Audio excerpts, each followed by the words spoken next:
Hey guys, thanks for sticking with us here. Appreciate you guys sticking around for the live stream here for Global Operations. I'm Michael Dunaway. I'm the community manager here at Obsidian for Armored Warfare. Joining me today on my left is Rich Taylor. He's the project director for Armored Warfare. And we're here to talk to you guys about global operations. So I'm glad to have all of you have turned out. We've got a great stream turnout. Really excited. Really pumped. Yeah. How you doing, Rich? Good.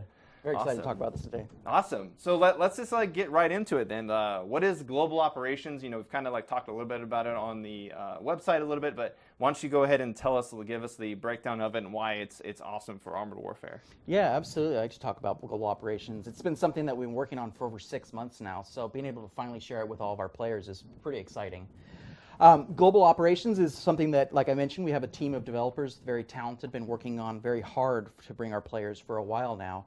It was something that we started talking about very early on this year. As we took a look at where we were after launch and into our open beta, we tried to figure out where do we want to take our modes next in Armored Warfare.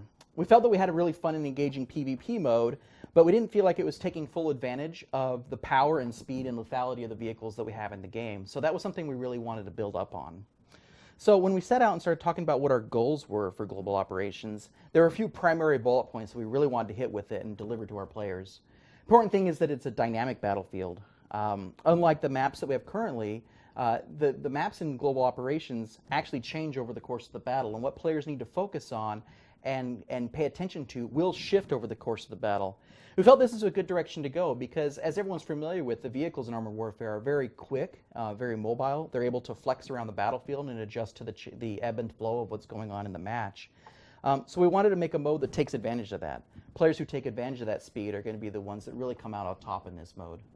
We wanted to be engaging from start to finish. We really want you to be able to get right into the action at the start of the match and stay engaged from the beginning to the end. You know, one of the challenges with our current PvP mode is usually the first team that starts to lose vehicles early on can kind of end up in a landslide situation where they lose control of the map and they just get overrun by the enemy team.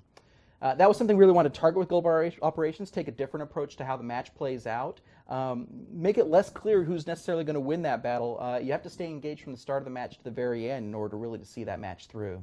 We wanted to be accessible. You know, we did want to provide mechanics that are fun and intuitive for players to check out, but also provide enough depth that players will have a lot to master as they really study what's available to them in global operations. There's certainly some new options available to you in this mode that haven't been present before in Armored Warfare. You know, and finally, we really wanted to make sure all of our classes have a role in this battle. It's important for us that the players of every class feels like there's a role for them to play in the outcome of the match. And this has really been, I think, our best job so far at delivering on that promise. For us, pretty much all the vehicles are engaging to play and have a pivotal role to play in the outcome. So that's some of our high-level goals for global operations. Let's talk about how we delivered on those goals. So first, the idea of a dynamic battlefield. Well, the first thing we did is you'll notice that the way you win global operations is quite different from our other modes.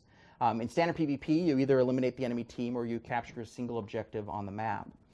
In global operations, victories are achieved by reducing your enemy's tickets supply to 0. So at the start of the match, both teams have a supply of tickets, depending on the map that you're playing on. And different things you do, including capturing points and destroying enemy vehicles, will reduce the enemy team's ticket supply.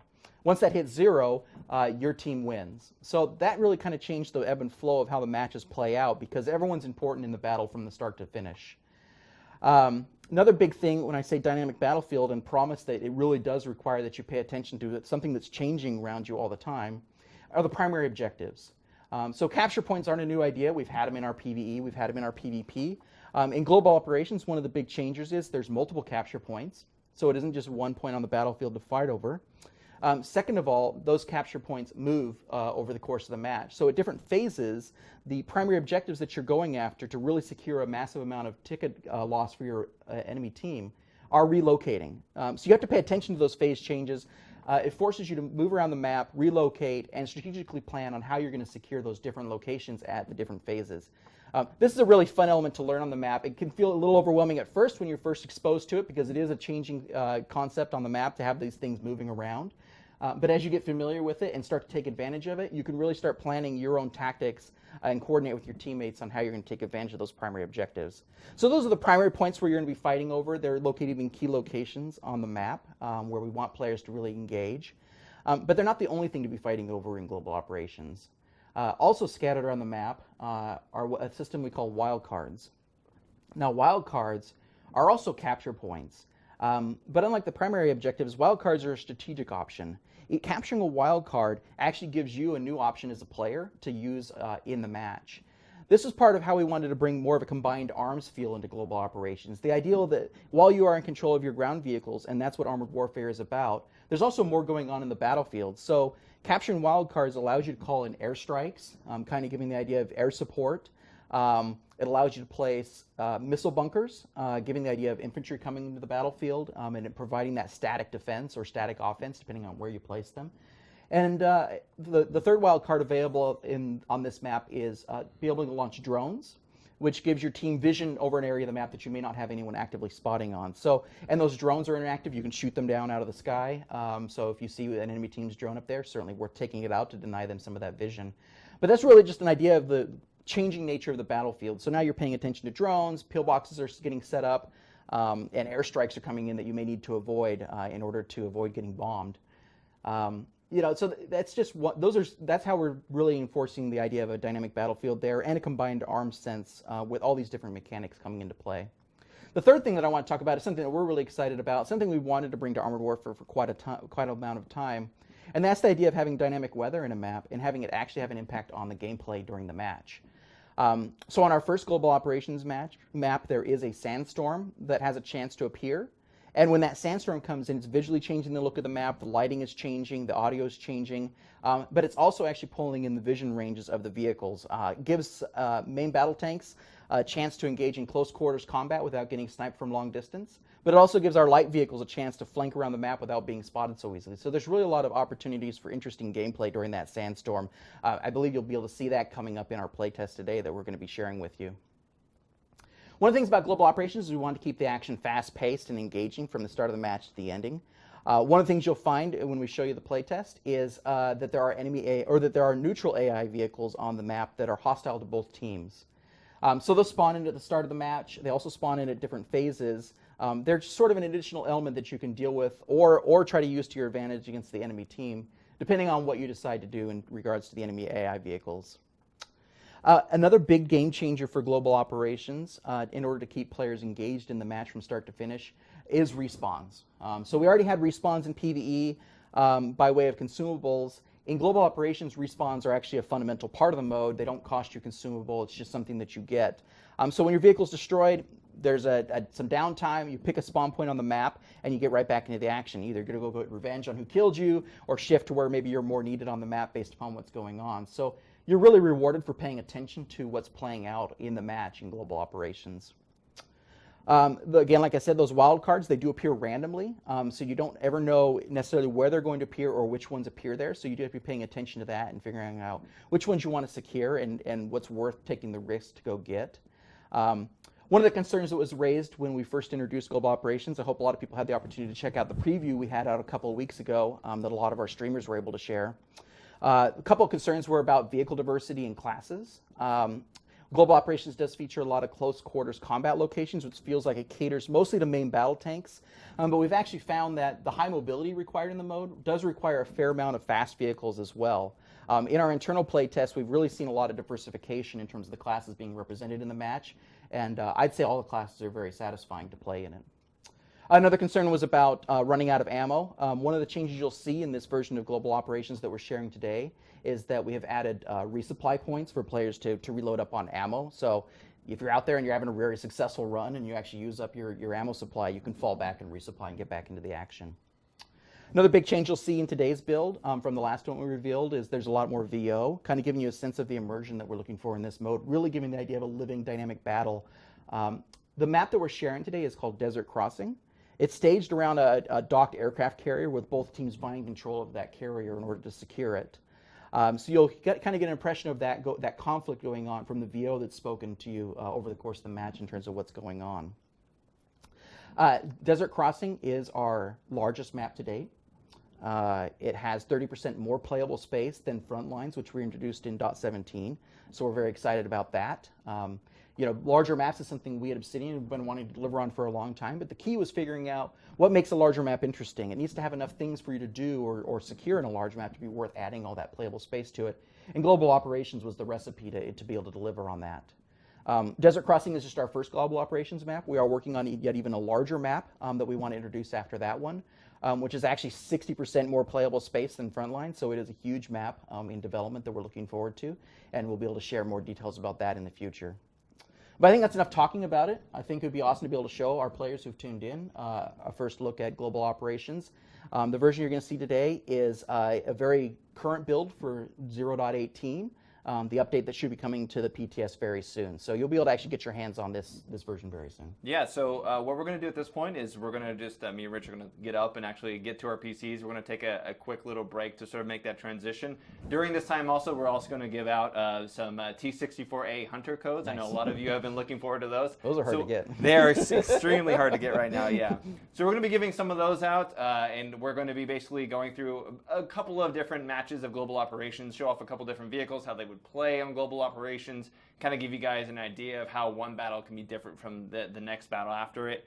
And then after that, we're going to have a Q&A period where we've sort of noticed, a lot of questions coming in on Twitter, on Facebook, and on the forums, of course on Twitch as well. Yeah. So we'll be taking those questions from the community, and we'll be answering those questions as well, sort of giving you guys a little bit more information after that. So without further ado, we're going to take a quick little transitionary break here, and then we'll be right back with some gameplay. We'll be right back. See you guys. All right, we are now good to go. Thanks for sticking with us there, guys. Getting all set up here and ready to go. Are you ready, Rich? I'm very ready. Very ready, as he gets back in the client. Okay. So, Rich, I guess the first thing we should do is, platoon up. Let's platoon up. That would be a good idea. It'd be good for us to be on the same team. Well, let's see. You're the aptly named playtest. Yeah. Always a great name there. Very Just go ahead official. and send that over to you. Okay. So you can accept that. All right, good to go. So Rich, I'm going to be playing in the Stingray here. What are you sporting? The B1 Centauro? Yes. Awesome. All right. One of my favorites. All right. So we've got some long-range gameplay here, and then we've got, of course, me zipping around in the Stingray, hoping to do my best there and make a good showing of this. So let's go ahead and go to queue up here. Platoon up. Oh, you're setting it up. Yeah. Okay. So we're in the .18 garage. As you can see, this is a new garage interface if you guys actually haven't seen it before. It's much larger. It's got a way higher visual fidelity. You can really zoom into your vehicles here and get really close and look at all the intricate parts and everything like that. So to actually access global operations in .18, for now what you're going to do is you're going to hit this change mode button and you're going to drop down to where it says global operations, and that will bring up the actual queue for global operations. In the future, we might end up integrating the actual maps themselves into the normal queue, so you'll get normal maps, PvP maps, and global operation maps intertwined. But for at least .18, we're going to make it to where it's a separate queue so people can opt into it, if you will. Yeah, it's also just to make sure that people can definitely check it out, because after we've talked about it, they should be able to jump in. Yeah, they should be able to directly not have to get like some kind of roulette kind of thing, right? Exactly. All right, so I'm going to go ahead and hit the queue button here. What about platooning? I added you as a friend. Yeah, I didn't invite you. Step one. Step 1 of 2. Okay, there we go. Great. It's a good idea. All right, so now already up here, and I'm just going to tell the rest of the team that they can go ahead and jump in the queue here. Great. There we go. All right, so we're going to go ahead and queue up now as a team here, as a platoon. Global Ops, there we go. All right. Wow, they got in fast. They were ready to go. Everyone's ready to go. And boom, there the match was. Joining the match, we got in there. That one person, that one extra person there is not going to get in that match, whoever that is. Quick on the draw there. Yeah. So we got in. We're getting going. Join the match. You guys will be able to see everything in its glory. I just noticed that the sound here is pretty low. Did I actually turn on the sound? Let's see here. Nope. That would be good. All right. Let's go back. And there we go. So you also can see our new loading screens. Yeah. So this is one of the new loading screens. This is specifically for global operations, this one, but there are new loading screens for all of the maps. A new interface for the loading screen, I should say. Much more modern and great looking. I really Yeah, like look what the cool. UI team's done with it. It's pretty awesome. So we're on Team Blue, as always. We've got some good guys on our team. Lots of VBLs and Bradleys on the enemy team here. A couple Centauros. 3 T-72s. Both of our teams have 3 T-72s. Yeah. Nice. Pretty good mix. Yeah, good mix on both sides. I'm liking what I see here. We got a nice representation here. I can't wait to kill some of these names. Boo Boo Kitty and Purple Ghost. Got some nice names there. I'm ready to do There's this. some familiar ones on there too. Yeah. Tanky McTankface. I'm glad I'm having him on my team here. Yeah. So here's the loading screen here. As you can see, we've got Kyle Connor. He's kind of the commander for our team. We've got the ISD commander, which is the enemy's team commander. And then the local commander, Plamen Bo. I can't pronounce that name, but that is the enemy AI faction commander that sort of like heads up everything. Gunner, scan for target. Let's go ahead and zoom back here so you guys can see. So if you hit tab, you'll see that there's 3 phases on this map. Yeah, so we got 3 phases. For this first phase, there's 3 primary targets, three objectives. They got one on the carrier deck, one on the bridge, and then one in the village, which is up to the north. Since I spawned up north, I'm actually going to go to the north. I'll go with you. So you'll notice that there's missile bunkers right here near our spawn. Kind of a little bit of static defense, protection against spawn like that. People were getting a little reckless with that early on. But that kind of puts a stop to that. There we go. That was a little bit too high. Let's bring that down just a tad. Ooh. Tweak the sound a little more.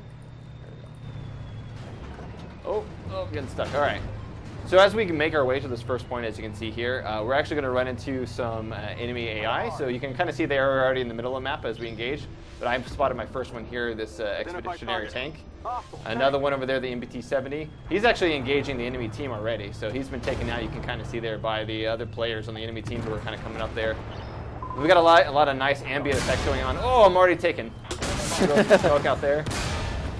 All right, coming in. Sorry, caricature. Trying to survive. Coming behind this building. All right, so we got 13 seconds here. You can see on the top to actually try to capture this. Now, of course, it does get reset slightly when we take damage. Yeah. I'm getting hit from a bunch of different sides here. Oh, 13 HP. They're all over that. They're some RDFs doing that. I was taken out there, but we got capture point 2, so that's good. Capture point 3, I can actually choose my spawn location. I'm going to go ahead and try to contest one again. Since one's very hot there. Looking down here, we've already got some players here solidifying on 3. Looks like we've got that point almost taken care of, but we are trying to deal with a T-72A there. And then point 2, we've got a lockdown there. All right, so I'm back up. So as I come in here to try to retake point 1, Rich is going to be in the back there on his V1 Centauro trying to pluck away. The view range on the map, of course, is quite large. We increased it in .17, so you can see fairly long distance. And because of the fact that Global Ops is such a big map, you really don't run as much of a risk to be spotted in things like TDs, which is always nice. Yeah, there's some pretty good sniping position. All right, man, they really heavily committed here to point 1. Yeah.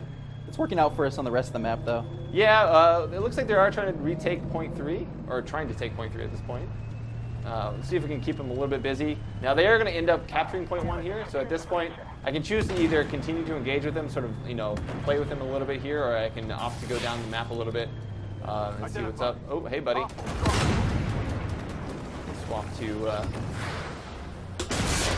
okay, real quick.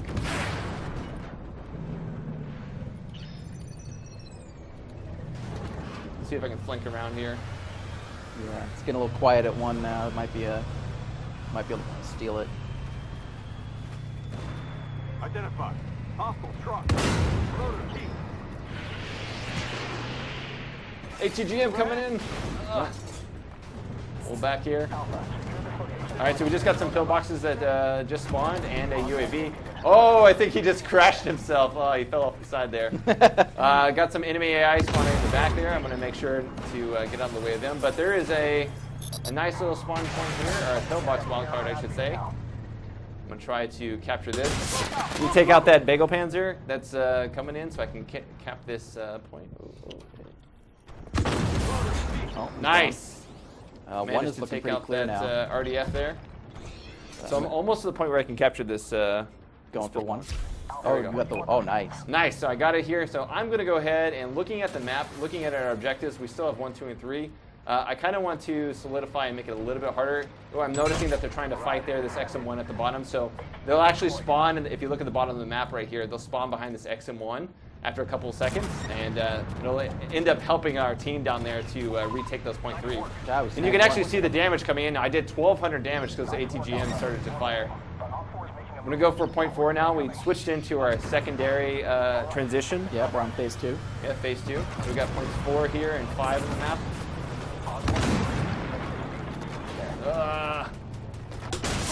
Put that there. There we go. Got a nice shot on that VBL. He's out. Alright, coming in. So we're already taking point 5. Some MBTs in our back line here. Go clean those guys out. Yep. So if I manage to survive after capturing this point, as you notice, the main objectives actually take longer to capture than things like wildcards. But if we more people in the circle, the faster we capture it. But if we manage to capture it, I'm going to go ahead and fall back and rearm a little bit here, get a little bit of HP back. Oh, no effect. 200 HP. I really want to capture this point back though. It's a risk here. Now I can stay and I can help capture this, or I can fall back. I think we're almost got it. Oh no, we took a hit. Oh, where did that come from? Centauro out of nowhere, flanking me from the side there. So you can kind of see on the map here at D and, oops, the map's come up here. Let's go ahead and choose. Man. I'm going to go top again. But at the top there, you can kind of see these two sort of like mechanics things. Oh, you got taken out? Yeah. But the resupply points you can see at like D2 and then I2. Those are the areas where you can actually go in and repair and resupply in case you run out of ammo or you want to get a little bit of HP back. So they managed to actually take out all my pillboxes. I don't see them on the map anymore. In the meantime, though, I did manage to deal 1,200 damage, so that probably helped us solidify in keeping point 3, which is always nice. But they're actually making a comeback now. They own both points 4 and 5. They have both points, so yeah, we got to get some of that.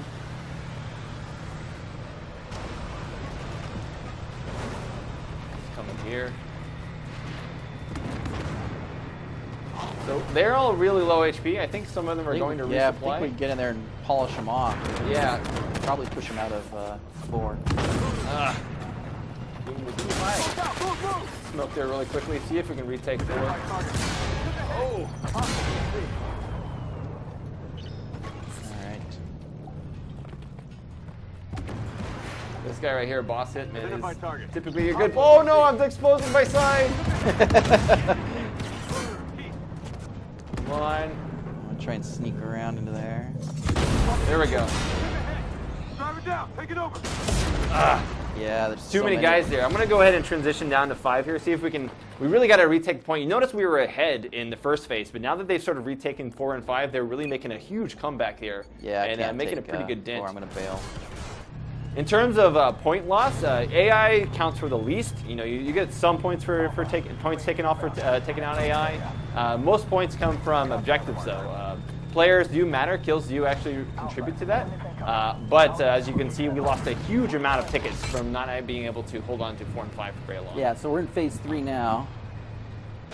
Oh, there's the sandstorm warning. Oh, sandstorm's coming in. So we have a pretty good time of taking 7 and 9. They are closest to our spawns. However, that really doesn't really get us too much because we are behind 400 tickets or so. Yeah, we really would want to take those and then try to take a third one as well. Alternatively, if we got a nice pillbox spawn or a bomber spawn, airstrike, we could really use those to our advantage to sort of even out those tickets some. Oh, there's a far pillbox there. We've taken 7. I'm going to try to see if I can go for this pillbox. Looks like they're capturing the drone. Oh, there's a bomber right there in the middle. Oh, yeah, I see it. Hoping someone can get that bomber there. That would really, if we were able to get score at like 6 or 7 kills, potentially if they're all grouped up, that would really come to our advantage there.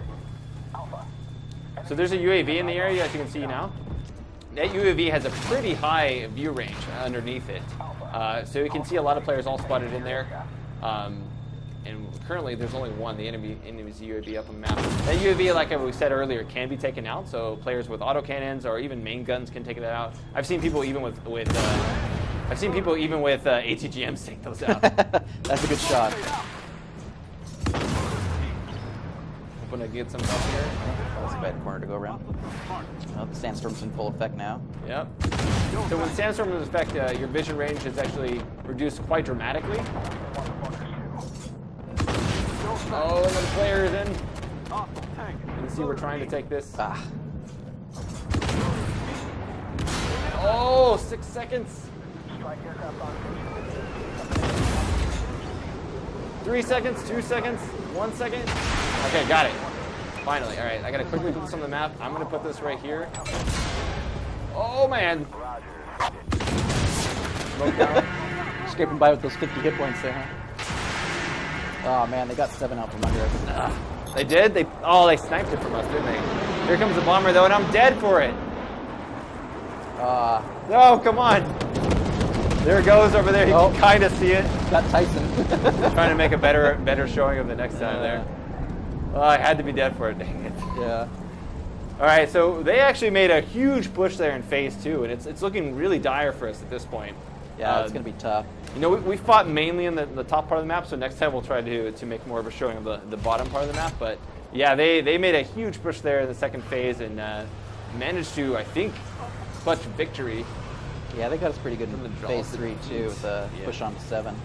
Yeah. They really did a good job of just holding that area of the map and converging on the main objectives when they need to. You can see the sandstorm is in full effect, and that's going to be defeat on our part. So close. We tried to hold on to that top part there, but just didn't get wide enough there. Yeah, we had good momentum in that phase 1, but didn't make the transition. No, wasn't.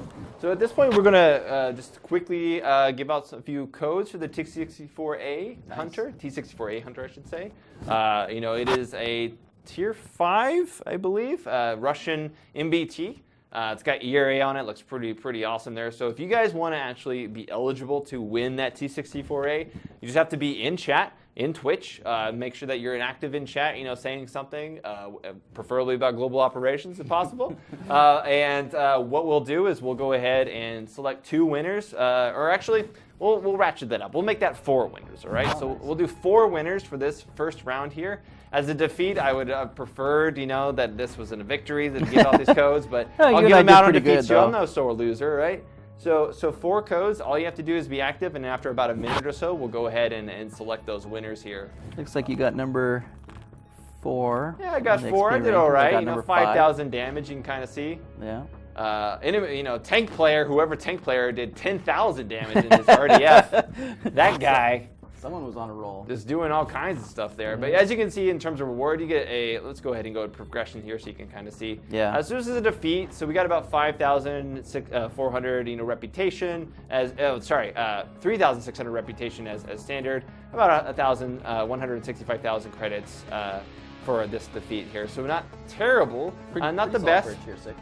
Yeah, not bad for as a tier 6 here. I've seen, you know, upwards of net totals of 300,000 or so. You know, you can definitely get up there if you do have a really good match. And these matches are typically about 1.5 to 2 times longer than a standard PvP match.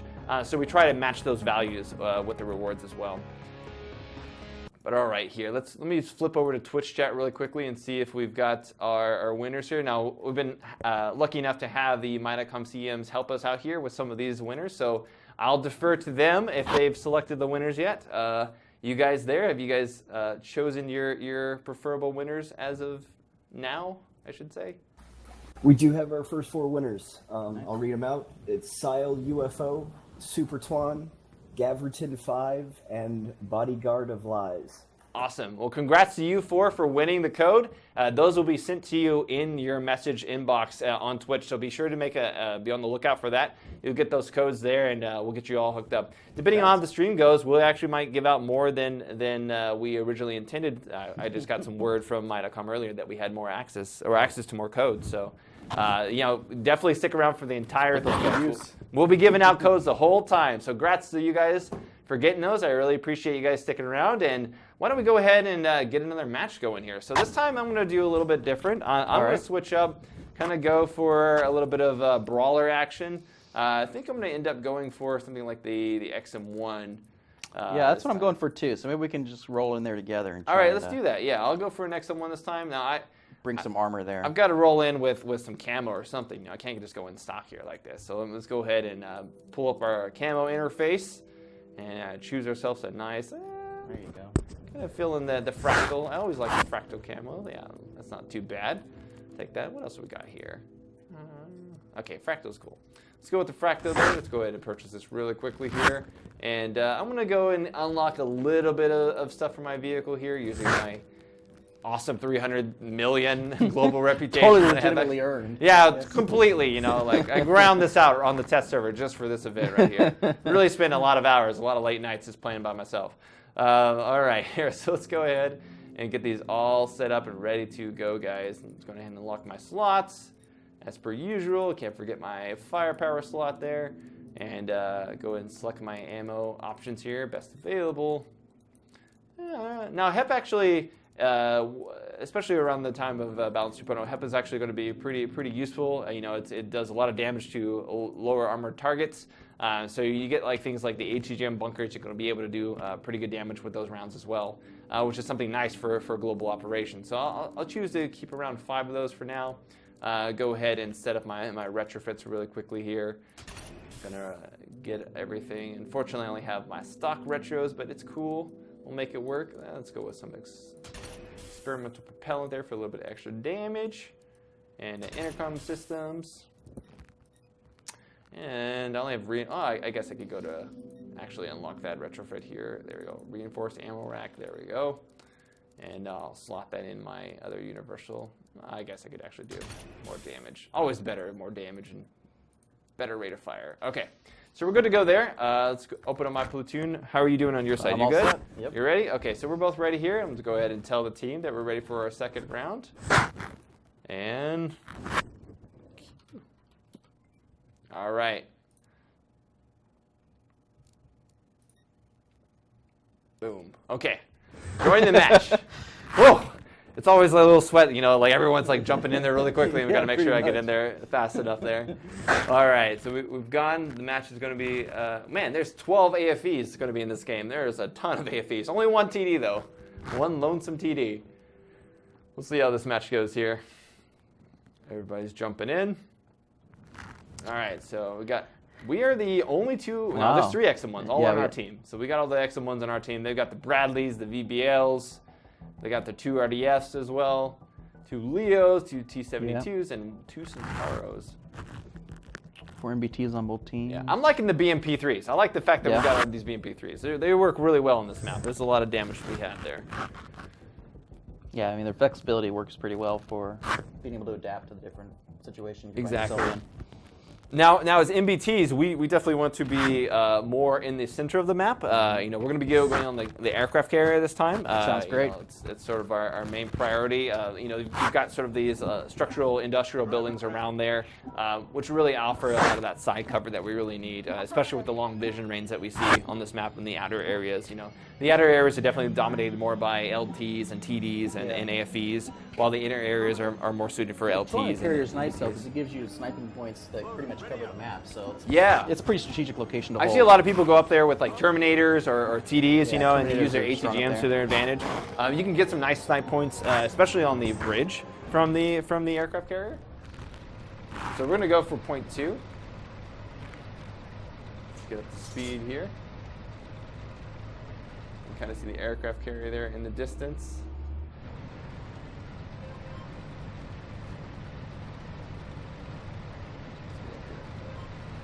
What I really like about this map is there's some like destroyers that are sort of fighting off map. You can kind of see it more towards the bridge, but you'll see sort of some big, you know, artillery strikes coming in from them, and it'll blow up the buildings around some you. naval combat going off to the side just Yeah. for flavor there. Yeah, it looks pretty cool.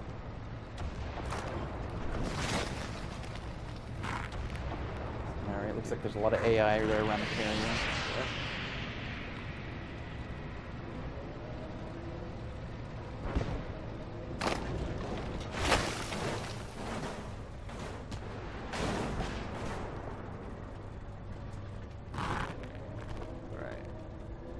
So we got some of the faster classes already making their way up there. This is actually one of the great reasons why like lighter classes do well. Yep.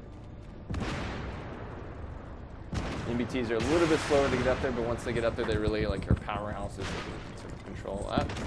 Making your way up there. You're sitting on that side. I'm going to sit on this side over here.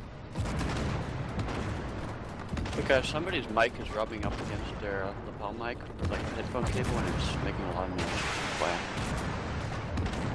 Rich, is that yours? Maybe it's mine. I'll make sure it's not me.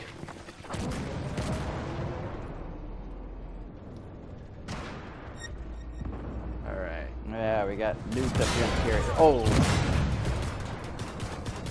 I lost my gunner, but I'm still here. Still up there? Still up there. Are you down? Yeah. Oh my gosh, Yeah, there's that's so many. There's a big I did swarm not of them. expect the damage.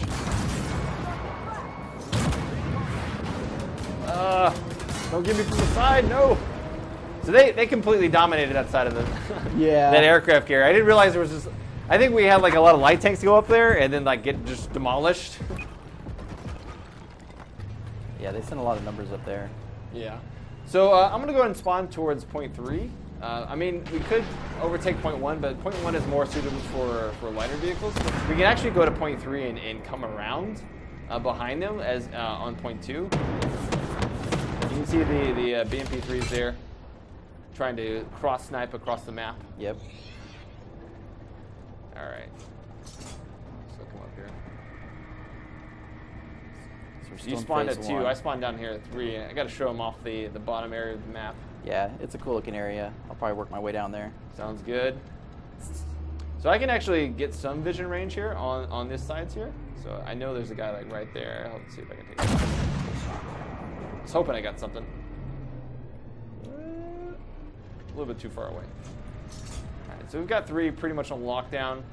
See if we can come behind them there. There's a UAV wildcard right there for capture.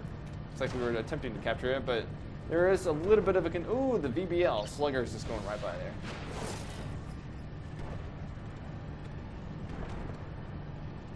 Coming in. Identify. Centauro is going to come by. He's behind the building. Can't see him. So the question is now, do I want to actually go for this point? Because I have a feeling that there's going to be a transitionary period fairly soon. And I know that the 4 and 5 points sort of like set up around here. Yeah. Identify. So maybe, yeah, there it is. So just transition. So it's actually better for me to like situate myself here so I can immediately start capturing it. And I can use these railings a little bit to my advantage. Because I can angle my armor here a little bit and deflect a lot of these shots. Identify target. Oh, ricochet. Am I getting shot? That VBL! Oh, come on, guys. The CBLs are menaces on this. I got some vengeance damage in at least. All right, well, it looks like we're trying to make a push there up top, but hopefully our guys can swing down here bottom and go for 5. All right. Here I am, my carcass. I'll be sort of open. These guys have been working well as a team. Yeah, it's a pretty coordinated. Kind of developers shows are like finding. how important it is. You know, kills are not really what win you this game. It is definitely more about going for those key objectives and working to sort of capture those and retain those. Because we're split here 4 to 5, so at least our ticket drain isn't going to be too bad. Looks like someone's attempting to take out our UAV. You can kind of see shots going by there as people are shooting at it. Duck and weave. We actually had to make the UAVs duck and weave a little bit more internally because they kept getting shot down. Yeah. Had to give them a little bit of a chance. Yeah, a little bit of agility there. All right, so they've set up some pillboxes, as you can see. Now I can shoot at these pillboxes if I'd like. I'm still sort of out of their vision range, but the moment I get close to these, I'll show you guys, just for science, what happens. Sorry for running into you, rogue zombie. The moment I start getting near these pillboxes here, they'll actually spot me. You can kind of see the HUGN start flying in. All right, we may have a shot at getting 5. We cleared them out pretty good. Oh, they got a few less guards. So players who aren't like unsuspecting players will get hit by those, and they do a lot of damage. But as you can see, you can kind of use the terrain to your advantage to circumvent them. So we're trying to capture point 5 here. Yeah, we got a shot at it. Yeah, nice. Got it. Nice. Hopefully we can make a strong comeback here. Ooh, there's a nice pillbox down there. Someone's on the on the bridge. Oh trying yeah, to they're take gonna have a some good side advantage on shots. us. I'm kind of using this barrier here to protect my flank. He doesn't have that luxury. Yeah, you keep angling. I'll take care of the guy on the side. Okay. I'll just trying to keep him busy as long as possible. We Yeah, may lose I'm 5. watching. But I'm figure the longer we can hold it, the better. Looks like they've spawned some missile bunkers behind us there. That's very Yeah, I dealt with sneaky. some of those. Yeah, very crafty. Come on, buddy. We got a Bradley. Oh, he hit the guard railing with his missile. Good use of smoke on his part. There we go. 519. Nice. BBL is taking the damage. It's gonna hurt. That BBL's hurting. Yeah, I got him. I got Nice. him. Yeah, So you we're saved holding it. this. Oh. Nice. Oh, they took you out. Okay, it's just Yeah. me. All right. Yeah. I'm gonna use your carcass. Yeah, to use it my for cover. advantage here. Use it for cover. That's why I died there for you. Yeah. So we're holding a narrow lead there. Looking pretty good. Oh, we switched. Okay. All I'm right. gonna continue to use this a little bit. that to final try phase to, now. Try to block a little bit. Hey, buddy. I can't really do anything here, unfortunately, because I've got a heat round. Yeah. loaded. All right, it's Got time him. to Let's make go and sure we small grab the ones on our side. Boo Boo, don't die, Boo Boo. Boo Boo, I'll try to save you. Run away, Boo Boo. All right, we got the ones on our side. That's good for this phase. Because at the very least, Get him. we have a bit of a lead. Nice. Yeah. So we're slightly in the lead here. Oh no, Boo Boo went down. Ah, ricochet. I was trying to get that Of angle course, that there. sandstorm's coming in. That will start changing things a little bit. Yeah, make it a little bit easier for us. We won't get hit as much. Get out of here. Yeah. All right. Come around here on the side. So you can see there's a lot of cover here for MBTs. You don't really have to worry as much about getting sniped from long range, although the bridge really is sort of like a risk versus reward. You get a lot of... Oh, VBL hit me in the back. Nope. Yeah, they were contesting 7, but I think we cleaned them out of there, so that's good. I'm going for 8 here. And I'm immediately regretting it, but let's see what we can do. I've been tracked, so he's literally right behind me. I should have brought a repair kit for sure. Would have been useful there. Oh, they're on 9. That's bad. They snuck on there. No. No. Looks like there's 2 I of was them hoping on for 9. that last shot in. Oh, this is a close game, guys. Very it is. close here. Yeah, we're only up by about 200, but if they take 9, they can turn this around again. Yeah, they did. They got 9. I'm going to spawn at the bottom again. I'm going to try and get 9 back. They really need it. Oh, the sandstorm's in full effect. Blowing through here. Bradley's trying to take out this thing right here. ATGMs, Bradley, ATGMs. Oh, Oh, 2 bombers spawned. And Oh, a pill man. bunker. Oh, man. if someone gets that and clears 9 out, we could turn this back around, but we're in trouble right now. Yeah, we are definitely in trouble here. And I am too slow. Not going to get there fast enough. You got to get 9, though. Got to even this out. Who's going to get the bomber? 1 bomber is being captured. Okay, I'm going to try and keep this MBT busy. So All right, bomber. catch 9 back. Call it in. Call Did you that get bad it? boy in. Oh, here it comes. Is there going to be enough time to actually show it? Ah. Uh-oh. I better get out of here. Oh, it's coming right here. It's coming over me. Oh, I just got tracked in it. Oh, where I'm is so it? dead. Oh, here it comes. Oh, I got lucky. Oh, man, it's coming down. I was behind it. We still lost barely, though. It was a close That was a game. close one. Game. Yeah. Yeah, so those bombers are completely random. You know, sometimes they come at the end of the match, sometimes they come more towards the middle. For the purpose of the playtest here, we actually had the sandstorm coming in every time, but that won't always be the case. Sometimes the sandstorm will come in, sometimes it won't. It depends on, you know, the randomness of just the match itself. Yeah, it won't happen every map in the the live version. Yeah, but we want to definitely show it off to you guys. So Absolutely. I wanted to give you guys that opportunity. So it was a closer match that time. Yep. Almost snatched We victory. were ahead for most of it, but they made some good plays there in phase 3. And Yeah, they made the really, difference. that sneakiness coming from behind there in the teams was a little bit, you beat me there in damage and managed to get a little bit more. I kept getting circle strafe there a lot and taken out here. Who's top on damage this time? No 10,000. No one broke 10,000 this time. But Beige Alert got 8,700. Yeah, that's a lot of Congrats damage. to you, man. Good to see that. All right. Well, at this point, let's go ahead and take a quick break so that we can give out another 4 codes to the streamers or to those on stream. And make sure that you guys have been active in the chat there for the last couple minutes.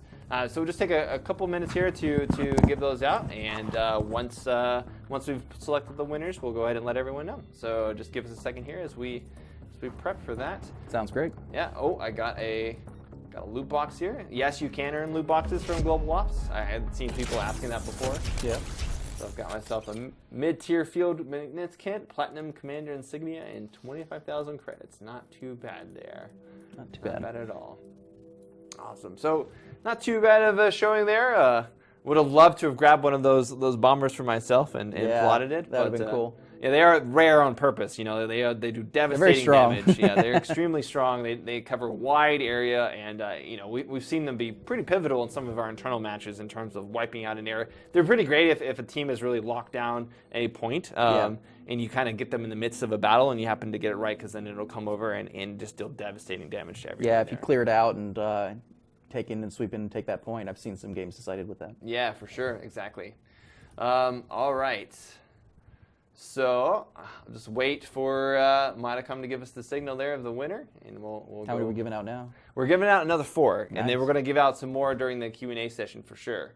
Great. So All right, so for the next 4 winners, I've got Ars Noctis, Baron 68 CZ, Corsair SG, and Chevron 7. awesome. Well, congrats to you guys. I really appreciate you guys sticking around for the stream. Congrats to those winners. We'll still give out some more codes as we go on through the Q&A session, so please stick around there. But that will actually conclude the playtest portion of the stream. We got to let the guys get back to work, working on global operations, on Balance 2.0, and all the other things. .18. .18, .9. Yeah, this is .18 right here. The actual patch that you're looking at right now. Yep. So I really appreciate everyone coming out there and helping out. So I just want to tell the team, if you guys are watching, thanks guys for doing that.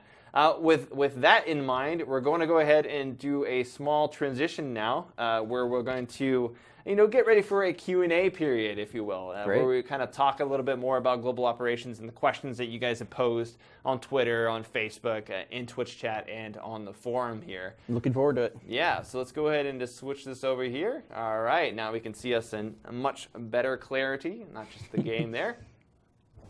And I guess we'll just kick it off with a question from Twitch. Modicom CMs, you guys have your questions all ready to go to send over to us? Great. Awesome. So let's go ahead and kick that off then. I'll let you guys shoot us the first question.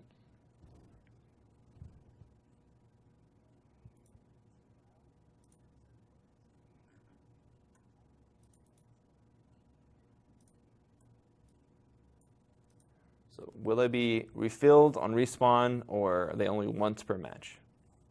They are refilled on respawn. They are refilled on respawn. So, yeah, you're going to be able to have access to those. Your ammo is also refilled. Yeah. Ammo's refilled, repair kits are refilled, and then, of course, your health is refilled, all on respawn. So you get all those back.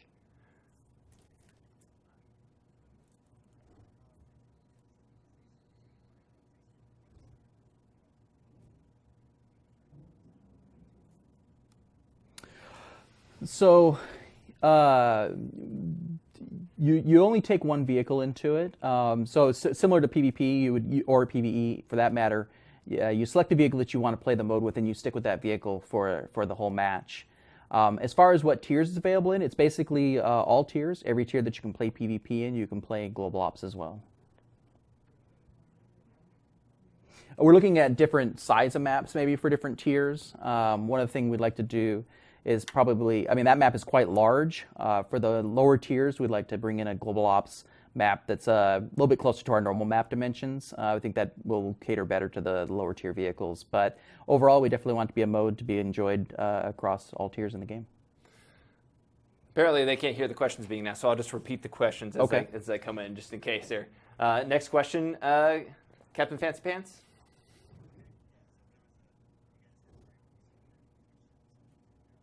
Oh, no worries.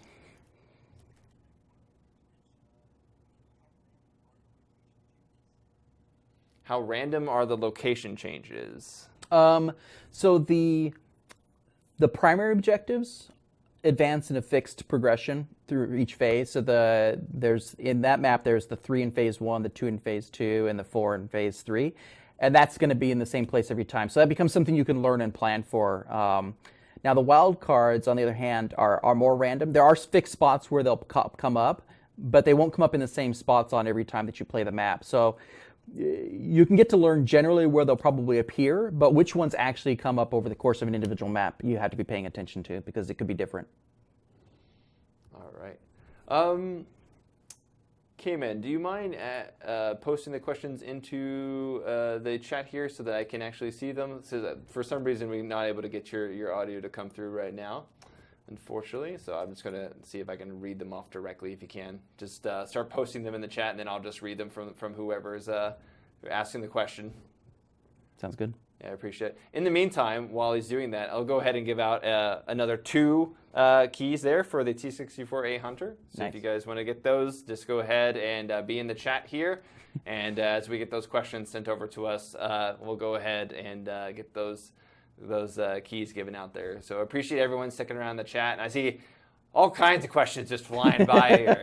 We'll answer as many as we can. Yeah.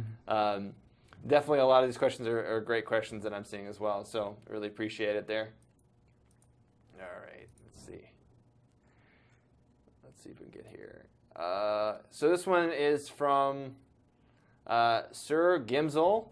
He asks, this is from Twitter, it looks like. How many maps/missions are made for global operations? So it will be introduced with the map that you just saw, Desert Crossing. And then our goal will be to introduce maps as quickly as possible with the updates that come after. So you'll see this first one in .18. We're targeting the next update after that with another global ops. Not finalized yet, but that's what we're trying for. As I mentioned before, that's an extremely large map that we're really looking forward to. The internal playtests have been pretty fun.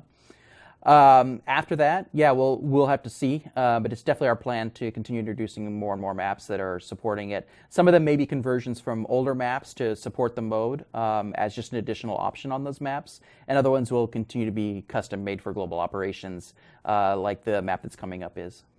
One question that I've seen a lot, and actually I see a question here from Twitch chat from Claude Wolf AFC. He says, what are the plans for the ability to change vehicles mid-battle in global operations? Do we have any plans for that? It's a good question. That one comes up a lot. It's certainly something we've talked about and evaluated.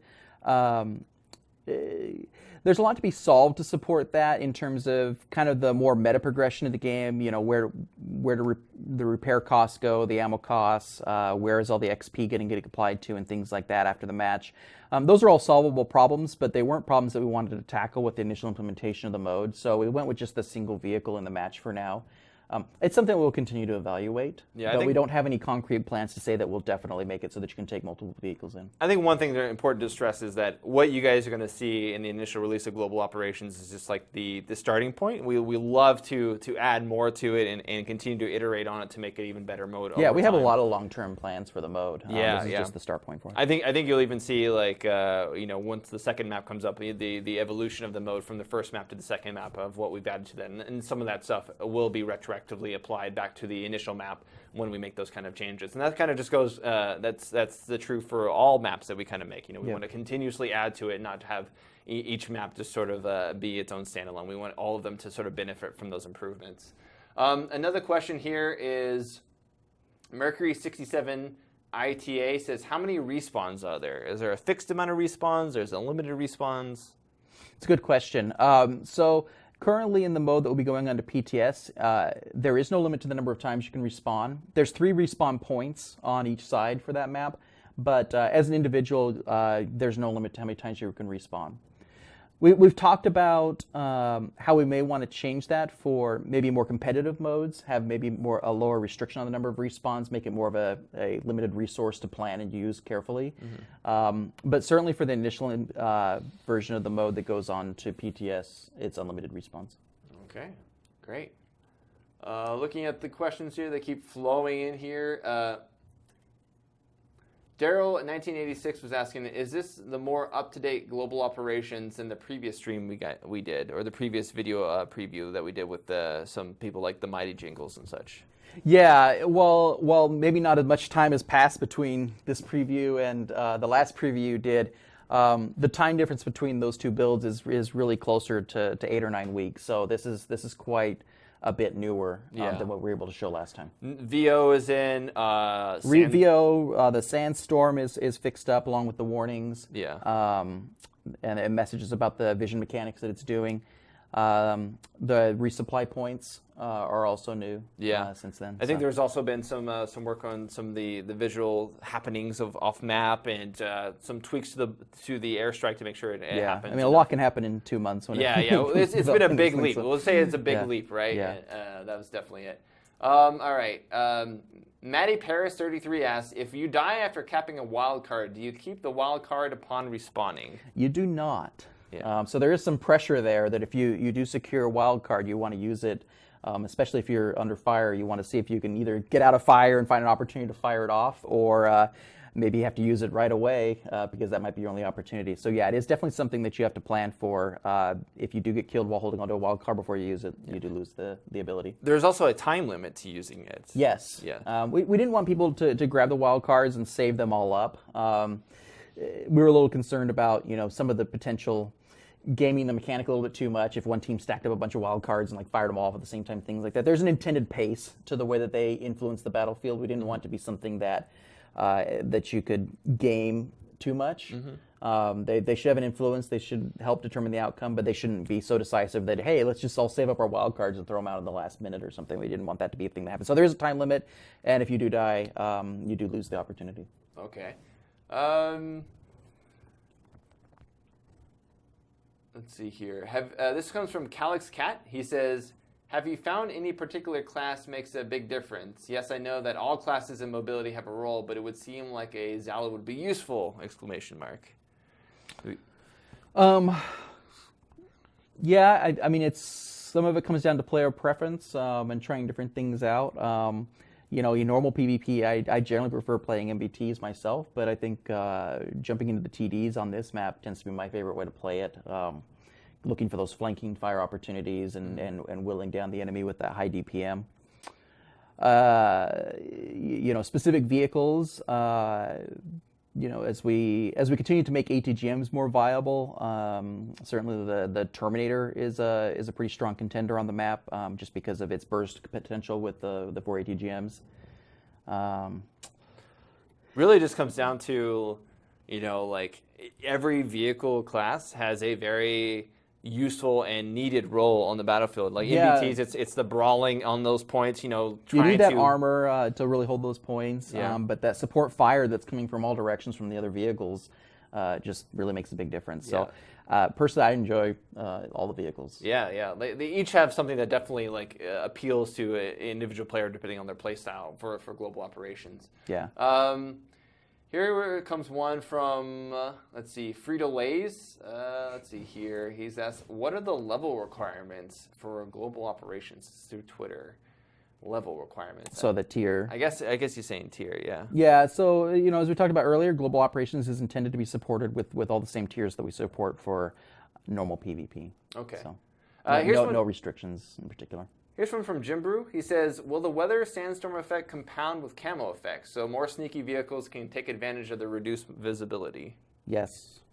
The reduced view range definitely gives those high stealth vehicles an opportunity to sneak around and get into the back lines or go secure primary objective that the other team is not holding very well, especially in the phase that it comes in there in phase 3. with the points on both sides of the map, having that stealth ability to get into the other team's side and capture one of their points if they're not paying attention. I think that's actually a little bit of what happened in that. Yeah, that's what I was going to say. They came up behind us. We didn't even see them I think come they up snuck behind. into that bottom point on the south side there, and that secured them the victory there. Yeah. It was a close match. That was definitely a close match. Here we go. So let's see. So many questions here. It's great. Got a question here.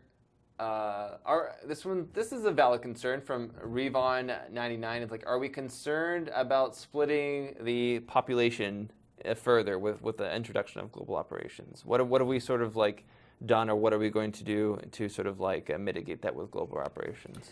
Yeah, that's certainly something we've talked about a lot. We're always very aware of population concerns or queue times. So, as we mentioned before, it'll be introduced as a separate queue. At least that's the tentative plan. However, we can switch off that separate queue and roll into the normal PvP rotation without having to patch. Mm-hmm. So it's something we'll be monitoring. If it looks like it's starving the other queue too much, or it's not viable because of whatever CCU limits at the moment, we can always move it back into the normal map rotation. Cool. So we'll adjust that as we need to. We just wanted to put it up as a separate queue initially, just so that if you're jumping in to check the mode out, it's immediately available. Gotcha.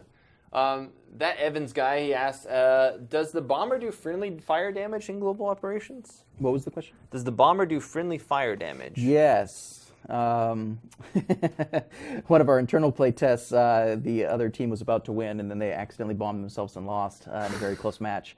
It does do friendly fire. One of the things is that your allies, when you use it, see a warning on the minimap that actually shows the trajectory of the bomber. So they have way more lead time to get out of the way. They can see where it is on the minimap, and they can get out of that path. The enemy team doesn't have those kind of warnings, so they don't have the path laid out for them on the minimap. So a little bit harder for them to avoid it. They got to pay attention to what's coming in the skies. Yeah. So yes, it is friendly fire. Do have to watch out for that. And be very careful with where you decide to put it. Gotcha. Great. Here comes one from Christian Love 77. How will the XP and credits be compared to normal PvP and PvE modes? We sort of touched on that when we showed the progression and performance. Yeah, they should be comparable in terms of minutes of game time. That's pretty much our target. We really want to fall in with normal PvP rewards. So when you divide out the amount of time that you're in the match versus the rewards, it should come out to be pretty even. Yeah. Basically, while global operations will take longer than a standard PvP match, you'll see larger rewards, more. But it's scaled to the fact that it is a longer match. Exactly. Gotcha. Here comes from Crisis Cannon. He's actually talking about the future of global operations, but he asks, what kind of variety of weather effects might we see? Do we have any other ideas for weather effects we might introduce in the future? Yeah, a few of the obvious ones, you'd want maybe something like a blizzard, having visibility impact.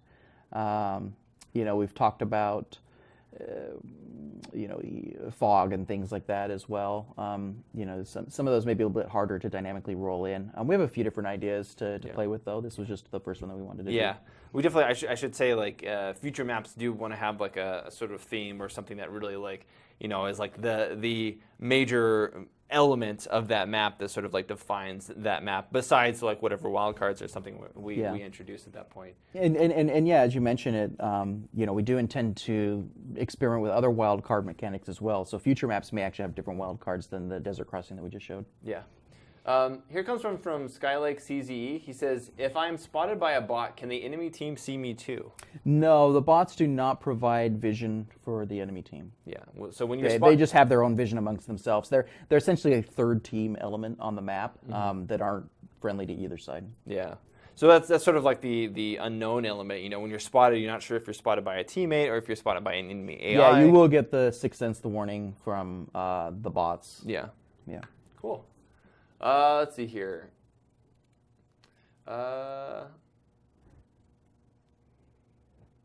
got one from Clued Wolf AFC again. He says, are there any new wildcards in the pipeline, or are we taking player suggestions? Yeah, I mean, we're always paying attention to ideas that are thrown out. I really don't want to go into the wild cards that are in the pipeline. At this point, they're experimental for the next map, and until we've actually had an opportunity to try it hands-on. One of the things about this mode is it is one of those things we've put a lot of time into iteration, trying new ideas, experimenting with them, and not being afraid to throw them out if they're not working out. So yeah, some things actually got cut that we experimented with that just didn't pan out as being as fun as we had hoped for, and we'll continue to do that with the future maps that we introduce for it as well. Here's a question from Condor Ghost. He says, will some features from Glops be added to PvE missions like bunkers? Yeah, absolutely. One of the nice things about the time that we invested into global operations is that it's given our map designers a lot more expanded toolbox of things that they can use. So the wildcard mechanics, they may be rolled into a PvE mission, maybe not as a wildcard, but it actually is a fundamental part of the mission, for example, or they may end up as a random element like a wildcard. So it's definitely something that as we continue to update existing maps and introduce new content, we'll take advantage of the technology that we created for global operations. Gotcha. Let's see here. Can the bomber get shot down by cannon fire /A2GM? That comes from Senior Quintinos. It's a good question. No, the bomber you can't actually shoot down at this point. Considering how fast it traverses the map, I think that would be almost impossible to pull off anyway. Well, it comes in pretty quick. Yeah, I mean the drones you can pull off, and those guys are moving pretty quick, but the bomber's going even faster. Yeah, at this point you can't shoot it down. Cult of One asked, are their UAVs affected by weather at all? Yes, they have the same spotting restrictions that the players get during the Soundstorm. So without the Soundstorm, they have a pretty wide area that they can spot. They have a very large spotting radius. Yeah, it's very large. Yeah.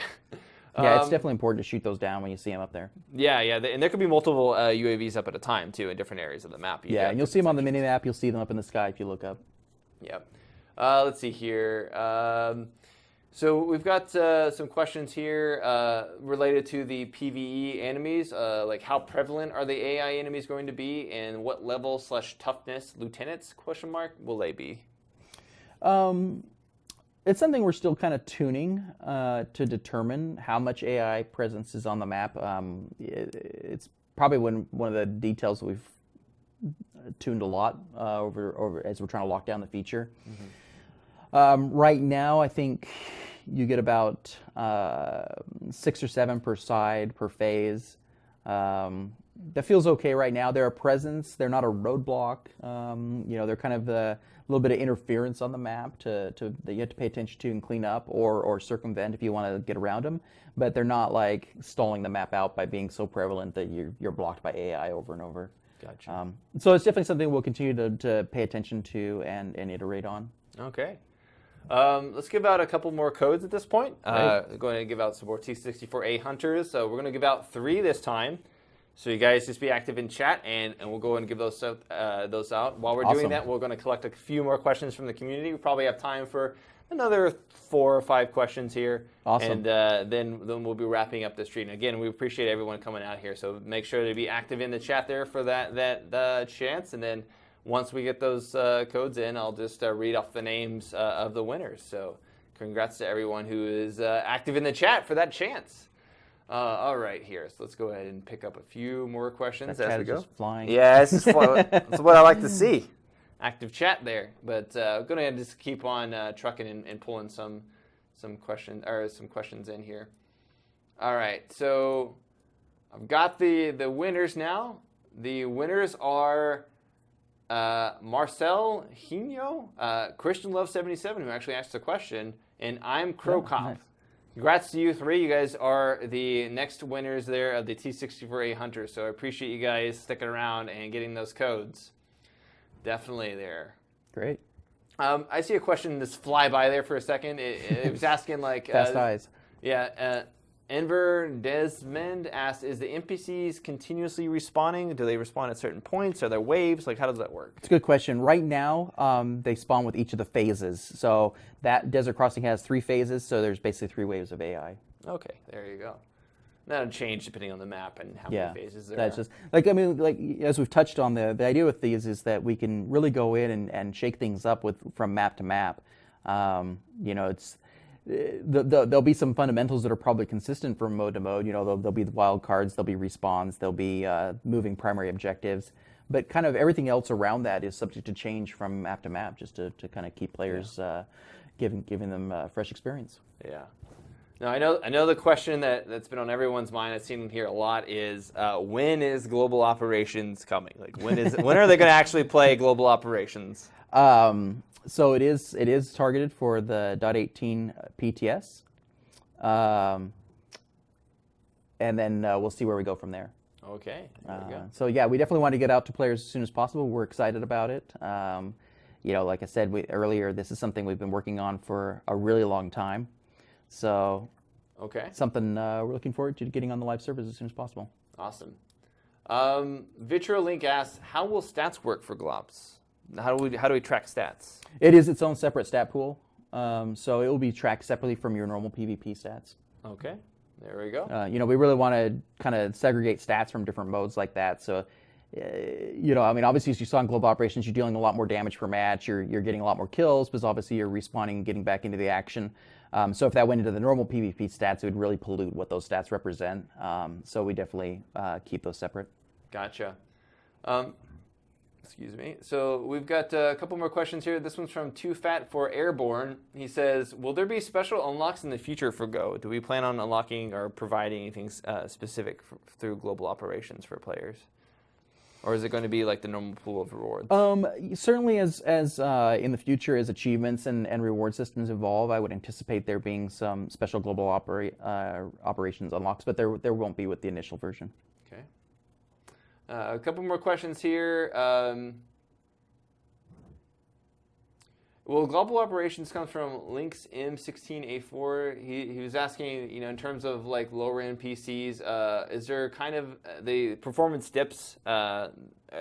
Is there a potential for performance dips, or is there still optimization being taken or being done, or in the process, I should say, for global operations? Where are we at in terms of optimization with the map? Are we happy where it is, or we want to optimize it more? Is there more to be done? Yeah, I mean, optimization's a continuous, ongoing process that we're always working on. Even on our older maps, we're still doing passes on them. I think. If not .18, then probably .19. We have a few maps that received a massive optimization pass as well. So we're definitely tracking it for global operations, putting it through the usual testing that we do in order to evaluate the performance of it, the memory footprint, and things like that. We were pretty worried about that early on because obviously it's a very ambitious mode compared to what we have to deliver for our normal maps. But so far our testing has shown that it's pretty much right in line with our more optimized PvP maps. So it looks like it should be fine. Yeah, one thing I should mention is that for those who are sort of concerned about any FPS dips you might have seen during the stream, playing on an internal build as well as streaming through the PC that we're playing on does contribute to a loss in performance. So your performance will actually be typically greater if you have a normal PC than what you would see here, just for the very fact that we're also streaming this out, and the computer has to handle that as well.